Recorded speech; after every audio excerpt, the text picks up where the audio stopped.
ఈరోజు కోటగల్లి ఎన్ఆర్ భవన్లో ప్రెస్ మీట్లో ఆకుల పాపయ్య, వేల్పూరు భూమయ్యలు మాట్లాడుతూ నిన్న పసుపు బోర్డు ఆఫీస్ ప్రారంభోత్సవానికి వచ్చిన కేంద్ర హోంశాఖ మంత్రి అమిత్ షాని ఎన్సీఎస్ఎఫ్ సారంగాపూర్ చక్కెర ఫ్యాక్టరీ తెరిపించాలి అని రూరల్ శాసనసభ్యులు సిఆర్ భూపతిరెడ్డి వినతిపత్రం ఇచ్చారు. దీన్ని అందరూ ఆహ్వానించారు. సంతోషం.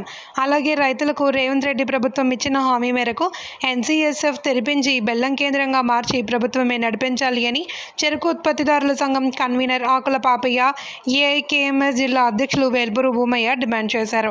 గతంలో 122 గ్రామాలలో 22,300 రైతులు సభ్యులుగా ఉండి ఫ్యాక్టరీకి 6,000 మంది రైతులు చెరకు సప్లై చేసేవారని, అలసత్వం వల్ల మూతపడిందన్నారు. నేటికి పంట మార్పిడిలో భాగంగా రైతులు చెరకు పండించేందుకు సిద్ధంగా ఉన్నారని, ముందుగా ఫ్యాక్టరీ తెరిపిస్తామని ప్రభుత్వం ముందుకు వచ్చి రైతులకు నమ్మకం కలిగించే విధంగా ప్రభుత్వం చర్యలు తీసుకోవాలి అని, చెరకు టన్నుకు 4,000 ధర ప్రకటించి రైతులను ప్రోత్సహించాలి అని అన్నారు. కార్యక్రమంలో రైతు నాయకులు కొట్టే గంగాధర్, మురళి తదితరులు పాల్గొన్నారు.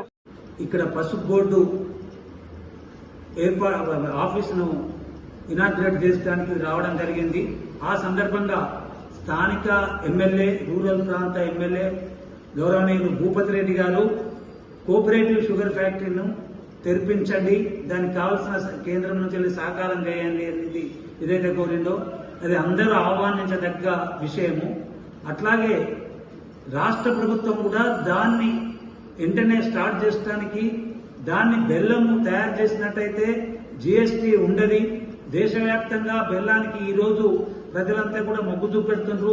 రైతులకు కూడా ఒక 400-500 రూపాయలు అదనంగా ఇవ్వడానికి అవకాశం ఉంటుంది. కాబట్టి ఎందరో మందికి రైతులకు, కూలీలకు పంట మార్పిడి ఇవన్నీ జరుగుతుంది. కాబట్టి భూపతిరెడ్డి గారు చొరవ తీసుకోవాలని రాష్ట్ర ప్రభుత్వాన్ని ఒప్పించేసి, అట్లాగే కాంగ్రెస్ ప్రెసిడెంట్ మహేష్ కుమార్ గౌడ్ కూడా దీని మీద శ్రద్ధ తీసుకుని ఈ ఫ్యాక్టరీని స్టార్ట్ చేసే దానిలో కాంగ్రెస్ ప్రభుత్వం శ్రద్ధ చూపెడుతుందని చెప్పేసి మేము చెరుకు ఉత్పత్తిదారుల సంఘంగా కోరుతున్నాం.